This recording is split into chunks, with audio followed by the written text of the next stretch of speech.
नमस्कार दोस्तों, आपका स्वागत है चमत्कारी टोटके में।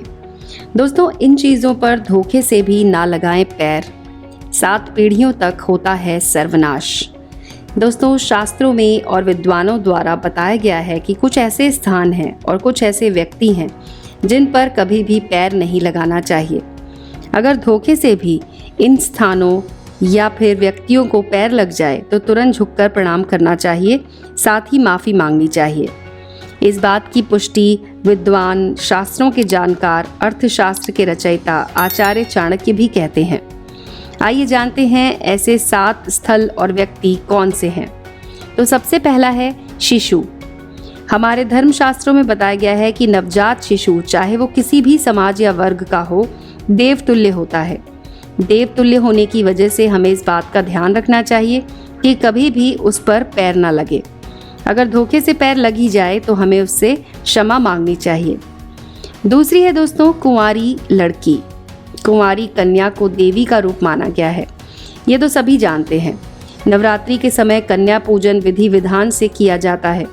अगर कन्या पूजनीय है तो ये बात सभी समझ सकते हैं कि पैर लगना यानी कि माता को पैर लगने के बराबर है।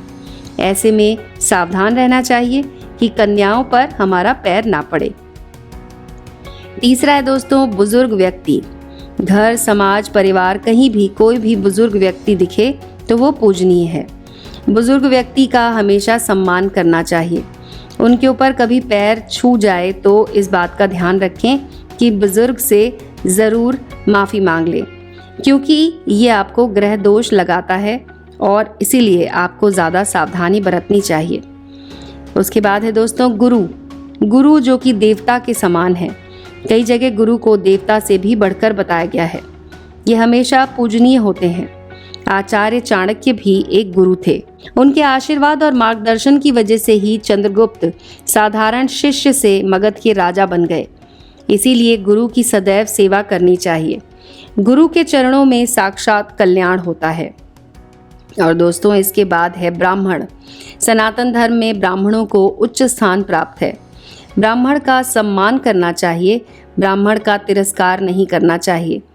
जिसे भी अपना कल्याण करवाना हो वो केवल ब्राह्मण को भोजन करा दे, ब्राह्मण का सम्मान करे और हमेशा हमेशा के लिए ब्राह्मण का सम्मान करता रहे।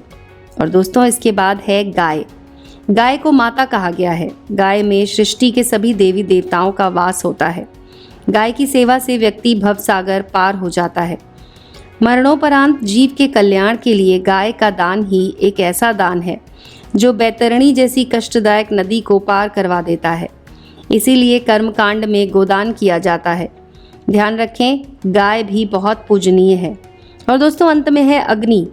5 भौतिक तत्वों में अग्नि को महत्वपूर्ण स्थान मिला है।